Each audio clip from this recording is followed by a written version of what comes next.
When Morgi, the high priest of the goddess Yunda, together with 12 of his most ferocious and efficient underlings, came at morning twilight to seek the infamous heretic Ibon in his house of black gneiss on a headland above the northern main, they were surprised as well as disappointed to find him absent. Their surprise was due to the fact that they had every intention of taking him unawares, for all their plots against Ibon had been carried on with meticulous privacy in underground vaults with soundproof bolted doors, and they themselves had made the long journey to his house in a single night, immediately following the hour of his condemnation. They were disappointed because the formidable writ of arrest with symbolic flame-etched runes on a scroll of human skin was now useless, and because there seemed to be no early prospect of trying out the ingenious agonies, the intricately harrowing ordeals which they had devised for Ibon with such care. Morgi was especially disappointed, and the malisons which he muttered when the emptiness of the topmost room had revealed itself were of truly cabalistic length and fearfulness. Ibon was his chief rival in wizardry and was acquiring altogether too much fame and prestige among the peoples of Mu-Thulan, that ultimate peninsula of the Hyperborean continent. So Morgi had been glad to believe certain malignant rumors concerning Ibon and to utilize them in the charges he had preferred. These rumors were that Ibon was a devotee of the long discredited heathen god Xothaqua, whose worship was incalculably older than man, and that Ibon's magic was drawn from his unlawful affiliation with this dark deity, who had come down by way of other worlds from a foreign universe, in primeval times when the earth was still no more than a steaming morass. The power of Xothaqua was still feared, and it was said that those who were willing to forego their humanity by serving him would become the heritors of anti-mundane secrets, and the masters of a knowledge so awful that it could only have been brought from outlying planets coeval with night and chaos. The house of Ibon was built in the form of a pentagonal tower and possessed 5 stories, including the 2 that were underground. All, of course, had been searched with painstaking thoroughness, and the 3 servants of Ibon had been tortured with a slow drip of boiling hot asphaltum to make them reveal their master's whereabouts. Their continued denial of all knowledge after a half-hour of this was taken as proof that they were genuinely ignorant. No sign of a subterranean passage was unearthed by delving in the walls and floor of the lower rooms, though Morgi had even gone so far as to remove the flagstones beneath an obscene image of Xothaqua which occupied the nethermost. This he had done with extreme reluctance, for the squat, fur-covered god with his bat-like features and sloth-like body was fearsomely abhorrent to the high priest of the elk goddess Yonde. Returning in renewed search to the highest room of Ibon's tower, the inquisitors were compelled to own themselves baffled.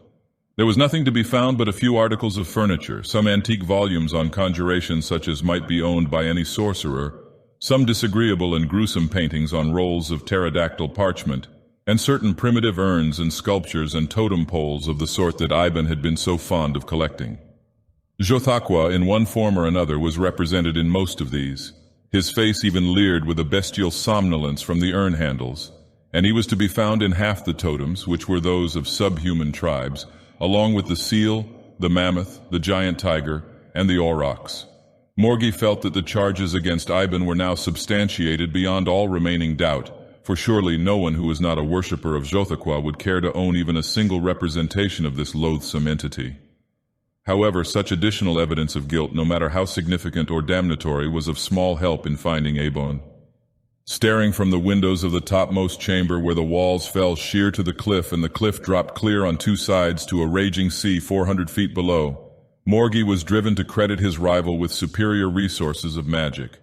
Otherwise, the man's disappearance was altogether too much of a mystery, and Morgi had no love for mysteries, unless they were part of his own stock in trade. He turned from the window and re-examined the room with minutely careful attention. Ibon had manifestly used it as a sort of study. There was a writing table of ivory with reed pens and various colored inks in little earthen pots, and there were sheets of paper made from a kind of calamite, all scribbled over with odd astronomical and astrological calculations that caused Morgi to frown because he could not understand them. On each of the 5 walls there hung one of the parchment paintings, all of which seemed to be the work of some aboriginal race.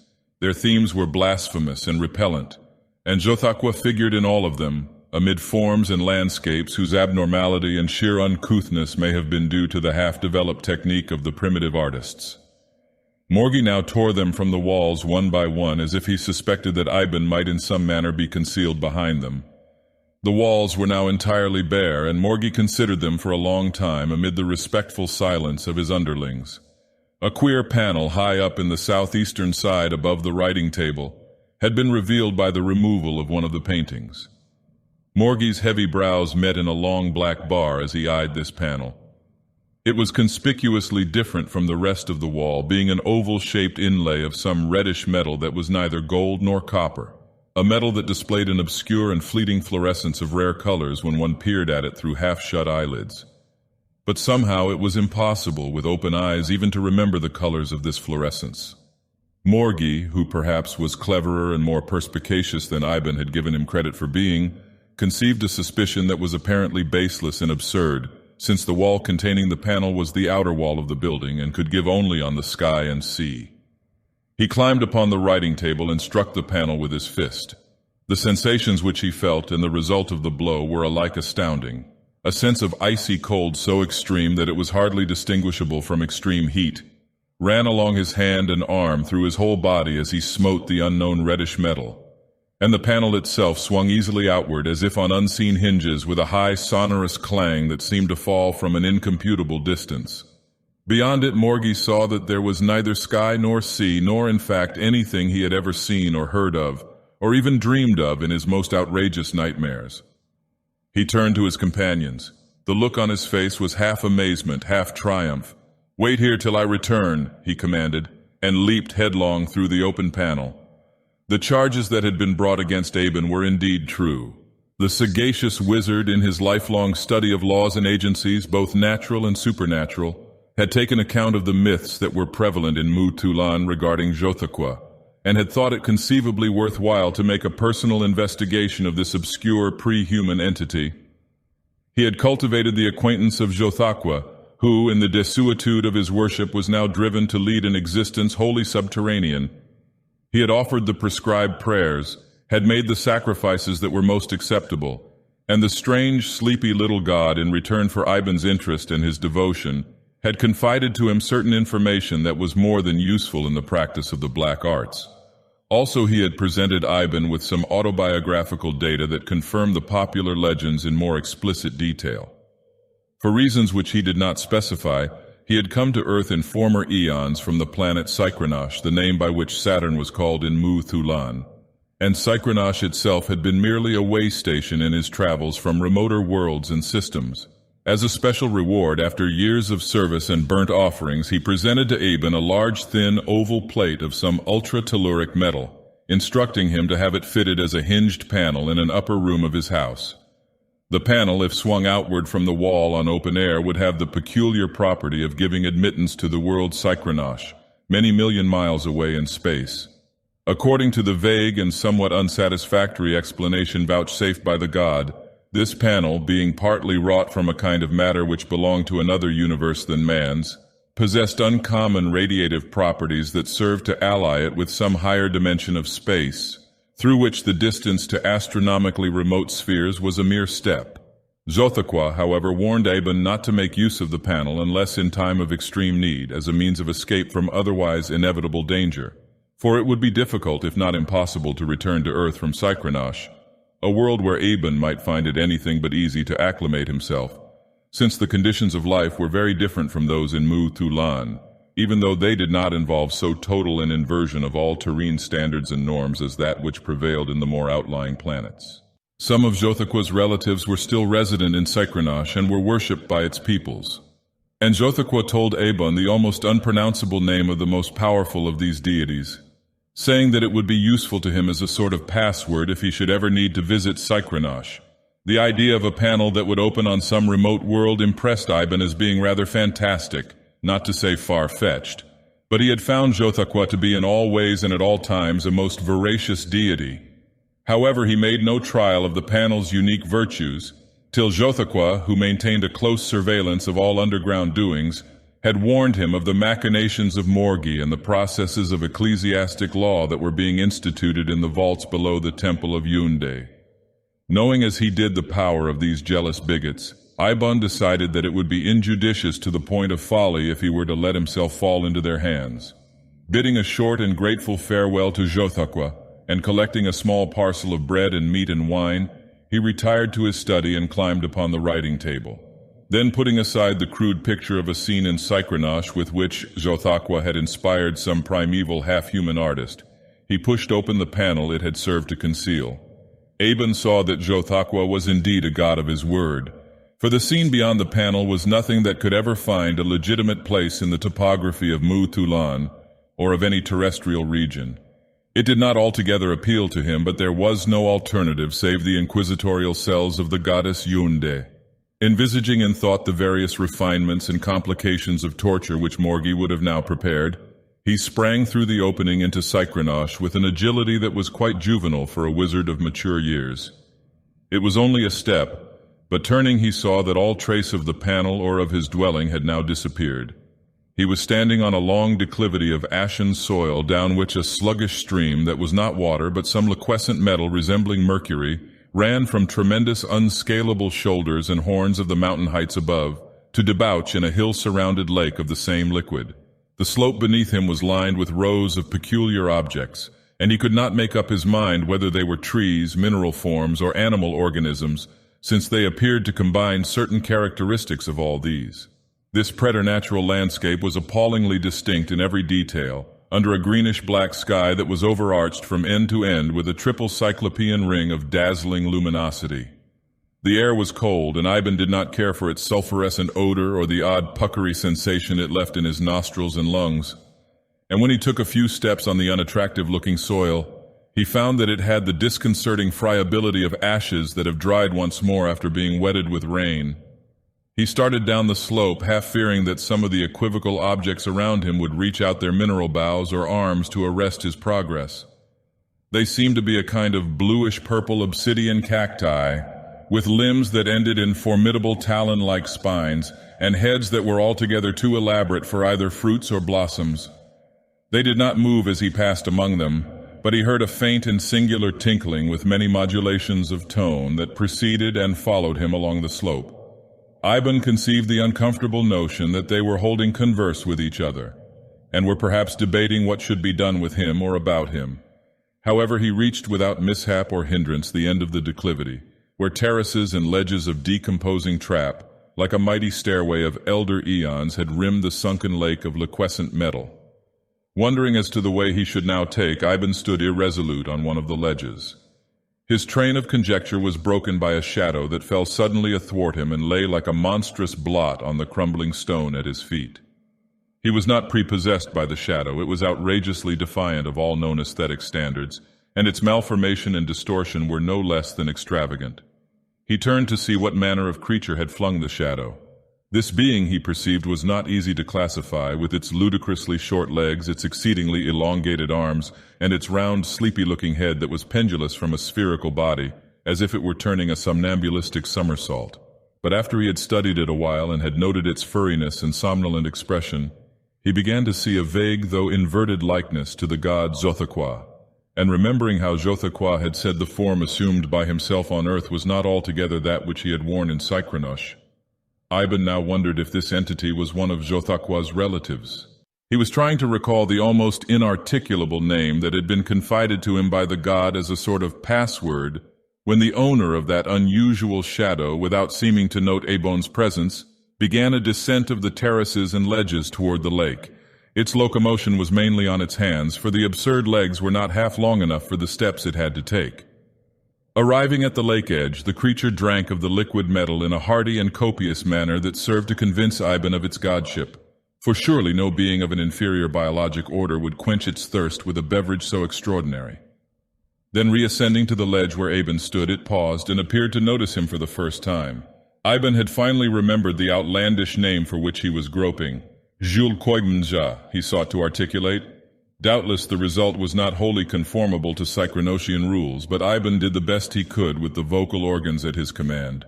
His auditor seemed to recognize the word, for it peered at Aben a little less sleepily than before, with its inversely situated eyes, and even deigned to utter something which sounded like an attempt to correct his pronunciation. Aben wondered how he was ever to learn such a language, or having learned it, how he was ever to pronounce it. However, it heartened him a little to find that he was understood at all, Zothaqua, he said, repeating the name 3 times in his most orotund incantatory manner. The topsy-turvy being opened its eyes a trifle more and again admonished him, uttering the word Zothaqua, with an indescribable abbreviation of vowels and thickening of consonants. Then it stood regarding him for a while as if in doubt or cogitation. Finally it raised one of its ell-long arms from the ground and pointed along the shore where the mouth of a low valley was discernible among the hills. It said distinctly the enigmatic words, Iquid losh odklonk, and then, while the sorcerer was pondering the significance of this unusual locution, it turned away from him and started to reascend the higher steps toward a rather spacious cavern with columned opening that he had not heretofore perceived. It had hardly passed from sight into the cavern when Ivan was greeted by the high priest, Morgi, who had readily followed him by his tracks in the ashen soil. "Detestable sorcerer, abominable heretic, I arrest you," said Morgi with pontifical severity. Ivan was surprised, not to say startled, but it reassured him to see that Morgi was alone. He drew the sword of highly tempered bronze which he carried, and smiled. "I should advise you to moderate your language, Morgi," he admonished. "Also, your idea of arresting me is slightly out of place now, since we are alone together in Psychronage, and Mutulan and the temple cells of Yonde are many million miles away." Morgi did not appear to relish this information. He scowled and muttered, "I suppose this is some more of your damnable wizardry." Ivan chose to ignore the insinuation. "I have been conversing with one of the gods of Psychronage," he said magniloquently. "The god, whose name is Zulkoimza, has given me a mission to perform, a message to deliver, and has indicated the direction in which I should go. I suggest that you lay aside our little mundane disagreement and accompany me. Of course, we could slit each other's throats or eviscerate each other since we are both armed, but under the circumstances I think you will see the puerility, not to mention the sheer inutility, of such a proceeding. If we both live, we may be of mutual use and assistance in a strange world whose problems and difficulties, if I mistake not, are worthy of our united powers." Morgi frowned and pondered. "Very well," he said grudgingly. "I consent. But I warn you that matters will have to take their course when we return to Mutulan." "That," rejoined Aben, "is a contingency which need not trouble either of us. Shall we start?" The two Hyperboreans had been following a defile that wound away from the lake of fluid metal among hills whose vegetation thickened and grew more various as their height decreased. It was the valley that had been indicated to the sorcerer by the topsy-turvy biped. Morgi, a natural inquisitor in all senses, was plying Ivan with questions. "Who or what was the singular entity that disappeared in a cavern just before I accosted you?" "That was the god Zulkoimja." "And who, pray, is this god? I confess that I have never heard of him." "He is the paternal uncle of Zothaqua." Morgi was silent, except for a queer sound that might have been either an interrupted sneeze or an exclamation of disgust.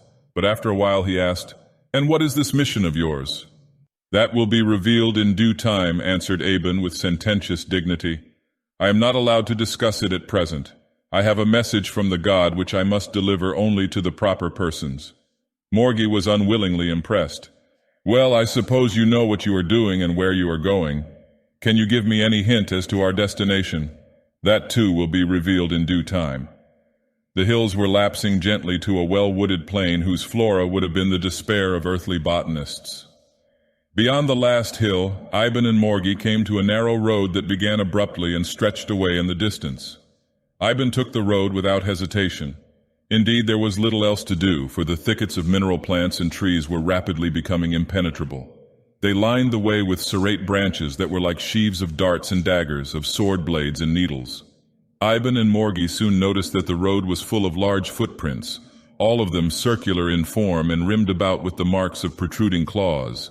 However, they did not communicate their misgivings to each other. After an hour or two of progress along the yielding ashy thoroughfare amid the vegetation that was more horrent than ever with knives and caltrops, the travelers began to remember that they were hungry. Morgi, in his haste to arrest Ibon, had not breakfasted, and Ibon, in his natural hurry to evade Morgi, had committed a like omission. They halted by the wayside, and the sorcerer shared his parcel of food and wine with the priest. They ate and drank with frugality, however, since the supply was limited, and the landscape about them was not likely to yield any viands that were suitable for human sustenance. With strength and courage revived by this little refection, they continued their journey. They had not gone far when they overtook a remarkable monster that was plainly the originator of the numerous footprints. It was squatting down with its armored haunches toward the travelers, filling the whole road for an indeterminable distance ahead. They could see that it was possessed of a myriad of short legs, but they could form no idea of what its head and forequarters were like. Ivan and Morgi were much dismayed. "Is this another of your gods?" asked Morgi ironically. The sorcerer did not reply, but he realized that he had a reputation to sustain. He went boldly forward and cried out, "Zul Koignja!" in the most resonant bellow that he could summon. At the same time he drew his sword and thrust it between two plates of the horny mail that covered the monster's hindquarters. Greatly to his relief, the animal began to move and resumed its march along the road. The Hyperboreans followed it, and whenever the creature slackened its pace, Aben would repeat the formula which he had found so effective. Morgi was compelled to regard him with a certain awe. They traveled on in this manner for several hours. The great luminous triple ring still overarched the zenith, but a strangely small and chilly sun had now intersected the ring and was declining toward the west of Psychronage. The forest along the way was still a high wall of sharp metallic foliage, but other roads and paths and byways were now branching off from the one that the monster followed. All was very silent except for the many-footed shuffling of this uncouth animal, and neither Aben nor Morgi had spoken for miles. The high priest was regretting more and more his rashness in pursuing Aben through the panel, and Aben was wishing that Jothaqua had given him the entree to a different sort of world. They were startled out of their meditations by a sudden clamor of deep and booming voices that rose from somewhere in advance of the monster. It was a veritable pandemonium of unhuman guttural bellowings and croakings, with notes that were somehow suggestive of reproof and objurgation, like shrewish drums, as if the monster were being scolded by a group of unimaginable entities. "Well?" queried Morgi. "All that we are destined to behold will reveal itself at the proper time," said Iben. The forest was thinning rapidly, and the clamor of termagant bellows was drawing closer. Still following the hindquarters of their multipedal guide, which was crawling on with reluctant slowness, the travelers emerged in an open space and beheld a most singular tableau. The monster, which was plainly of a tame and harmless and stupid sort, was cowering before a knot of beings no larger than men, who were armed only with long-handled goads. These beings, though they were bipeds and were not quite so unheard of in their anatomic structure as the entity which Iben had met by the lake, were nevertheless sufficiently unusual, for their head and bodies were apparently combined in one, and their ears, eyes, nostrils, mouths, and certain other organs of doubtful use were all arranged in a somewhat unconventional grouping on their chests and abdomens. They were wholly naked, and were rather dark in color, with no trace of hair on any part of their bodies. Behind them, at a little distance, were many edifices of a kind which hardly conformed to human ideas of architectural symmetry. Aben strode valorously forward, with Morgi following discreetly. The torso-headed beings ceased their scolding of the fawning monster and peered at the Earthmen with expressions that were difficult to read on account of the odd and baffling relationship of their features. "Zul Koignja, Jothaqua," said Ibon with oracular solemnity and sonority, then, after a pause of hieratic length, "Iqui dlosh odklonk." The result was indeed gratifying, and was all that could be expected even from a formula so remarkable. For the Psychronocian beings dropped their goads and bowed before the sorcerer till their featured bosoms almost touched the ground. "I have performed the mission. I have delivered the message given me by Zul Koignza," said Aben to Morgi. For several Psychronocian months, the two Hyperboreans were the honored guests of the quaint and worthy and virtuous people, who called themselves the Blemphroyms. Iben had a real gift for languages and made progress in the local tongue far more readily than Morgi. His knowledge of the customs, manners, ideas, and beliefs of the Blemphroyms soon became extensive, but he found it a source of disillusionment as well as of illumination. The armored monster that he and Morgi had driven before them so valiantly was, he learned, a domestic beast of burden that had strayed away from its owners amid the mineral vegetation of the desert lands adjoining Vlore, the chief town of the Blemphroyms. The genuflections with which Iben and Morgi had been greeted were only an expression of gratitude for the safe return of this beast, and were not, as Iben had thought, an acknowledgment of the divine names he had quoted in the fearsome phrase, "Iqui dlosh odklonk." The being that Iben had met by the lake was indeed the god Zul Koignza, and there were dim traditions of Jothaqua in certain early myths of the Blemphroyms. But this people, it seemed, were most regrettably materialistic, and had long ceased to offer sacrifice and prayer to the gods, though they spoke of them with a sort of distant respect and with no actual blasphemy. Iban learned that the words Iquid losh odklonk doubtless belonged to a private language of the gods which the Blemphroyms no longer understood, but which, however, was still studied by a neighboring people, the Edims, who maintained the ancient formal worship of Zulkoimza and various related deities. The Blemphroyms were indeed a practical race, and had few if any interests beyond the cultivation of a great variety of edible fungi, the breeding of large centipedal animals, and the propagation of their own species. The latter process, as revealed to Iban and Morgi, was somewhat unusual. Though the Blemphroyms were bisexual, only one female in a generation was chosen for reproductive duties, and this female, after growing to mammoth size on food prepared from a special fungus, became the mother of an entire new generation. When they had been well initiated into the life and customs of Vlore, the Hyperboreans were privileged to see the future national mother called the Genquom, who had now attained the requisite proportions after years of scientific nourishment. She lived in an edifice that was necessarily larger than any of the other buildings in Vlore, and her sole activity was the consumption of immense quantities of food. The sorcerer and the inquisitor were impressed, even if not captivated, by the mountainous amplitude of her charms, and by their highly novel arrangement. They were told that the male parent or parents of the forthcoming generation had not yet been selected. The possession of separate heads by the Hyperboreans seemed to lend them a remarkable biologic interest in the eyes of their hosts. The Blemphroyms, it was learned, had not always been headless, but had reached their present physical conformation through a slow process of evolution in which the head of the archetypal Blemphroym had been merged by imperceptible degrees with the torso. But unlike most peoples, they did not regard their current stage of development with unqualified complacency. Indeed, their headlessness was a source of national regret. They deplored the retrenchment of nature in this regard, and the arrival of Iban and Morgi, who were looked upon as ideal exemplars of cephalic evolution, had served to quicken their eugenic sorrow. The sorcerer and the inquisitor, on their part, found life rather dull among the Blemphroyms after the first feeling of exoticism had worn off. The diet was tiresome, for one thing, an endless succession of raw and boiled and roasted mushrooms, varied at rare intervals by the coarse and flabby meat of tame monsters.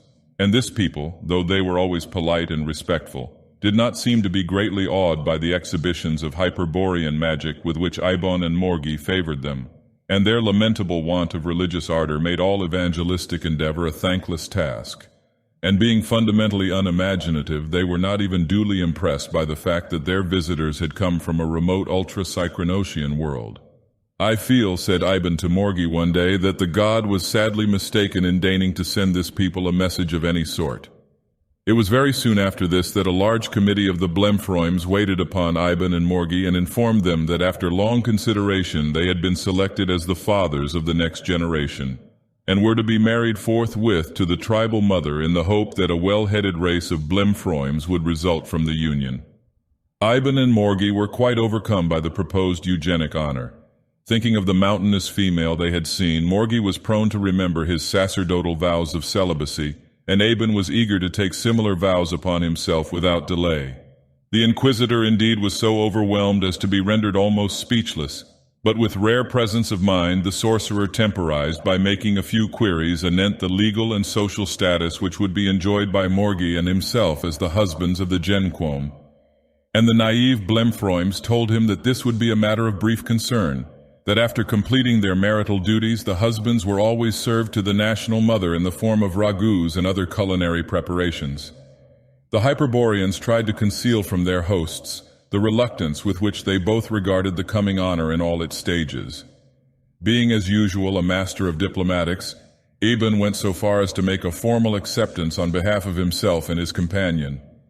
But when the delegation of Blemphroyms had departed, he said to Morgi, "I am more than ever convinced that the god was mistaken. We must leave the city of Vlore with all feasible dispatch and continue our journey till we find a people who are worthier to receive his communication." Apparently it had never occurred to the simple and patriotic Blemphroyms that the fathering of the next national litter was a privilege that anyone would dream of rejecting. Iban and Morgi were subjected to no manner of duress or constraint, and their movements were not even watched. It was an easy matter to leave the house in which they had been domiciled, when the rumbling snores of their hosts were ascending to the great ring of Psychronocian moons, and to follow the highway that led from Vlore toward the country of Idhims. The road before them was well marked, and the ring light was almost as clear and brilliant as full day. They traveled a long distance through the diversified and always unique scenery which it served to illumine, before the rising of the sun and the consequent discovery of their departure by the Blemphroyms. These single-minded bipeds, it is likely, were too sorely perplexed and dumbfounded by the loss of the guests whom they had chosen as future progenitors to even think of following them. The land of the Idhims, as indicated on an earlier occasion by the Blemphroyms, was many leagues away, and tracts of ashen deserts, of mineral cacti, of fungoid forests, and high mountains intervened. The boundary of the Blemphroyms, marked by a crude sculpturesque representation of the tribal mother beside the way, was passed by the travelers before dawn, and during the following day they journeyed among more than one of those unusual races who diversify so widely the population of Saturn. They saw the Gibis, that Apterous and Stylotean bird people who roost on their individual dolomites for years at a time and meditate upon the cosmos, uttering to each other at long intervals the mystic syllables yup, yeep, and yoop, which are said to express an unfathomed range of esoteric thought. And they met those flibbertigibbet pygmies, the Ephiques, who hollow out their homes in the trunks of certain large fungi and are always having to hunt new habitations because the old ones crumble into powder in a few days. And they heard the underground croaking of that mysterious people, the Glongs, who dread not only the sunlight but also the ring light, and who have never yet been seen by any of the surface dwellers. By sunset, however, Aben and Morgi had crossed the domains of all the aforementioned races, and had even climbed the lower scarps of those mountains which still divided them from the land of Idhims. Here, on a sheltered ledge, their weariness impelled them to halt, and since they had now ceased to dread pursuit from the Blemphroyms, they wrapped themselves more tightly in their mantles against the cold, after a meager supper of raw mushrooms, and fell asleep. Their slumber was disturbed by a series of cacodemoniacal dreams in which they both thought they had been recaptured by the Blemphroyms and were forced to espouse the Gen Quom. They awoke shortly before dawn from visions whose details were excruciatingly vivid, and were more than ready to resume their ascent of the mountains. The slopes and cliffs above them were desolate enough to have deterred any travelers of inferior hardihood or less cogent fears. The tall woods of fungi dwindled ere long to tiny growths, and soon they lessened to forms that were no bigger than lichens. And after these there was nothing but black and naked stone. The wiry and slender Aben suffered no great inconvenience from the climb, but Morgi, with his sacerdotal girth and bulk, was soon winded. Whenever he paused to recover his breath, Iben would say to him, "Think of the national mother," and Morgi would climb the next acclivity like an agile but somewhat asthmatic mountain sheep. They came at noon to a pinnacle-guarded pass from which they could look down on the country of the Idhims. They saw that it was a broad and fertile realm, with woods of mammoth mushrooms and other thallophytes that excelled in size and number those of any other region they had yet traversed. Even the mountain slopes were more fruitful on this side, for Iben and Morgi had not descended far when they entered a grove of enormous puffballs and toadstools. They were admiring the magnitude and variety of these growths, when they heard a thunderous noise on the mountains above them. The noise drew nearer, gathering to itself the roar of new thunders. Iben would have prayed to Jothaqua, and Morgi would have supplicated the goddess Yunde, but unfortunately there was no time.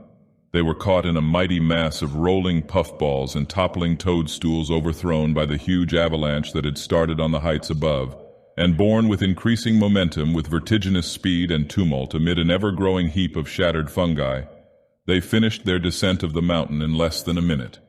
Endeavoring to extricate themselves from the pile of thallophytic debris in which they were buried, Iben and Morgi noticed that there still seemed to be a good deal of noise, even though the avalanche had stopped. Also, there were other movements and heavings than their own in the pile. When they had managed to get their necks and shoulders clear, they discovered that the commotion was being made by certain people who differed from their late hosts, the Blemphroyms, in that they possessed rudimentary heads. These people were some of the Idhims, on one of whose towns the avalanche had descended.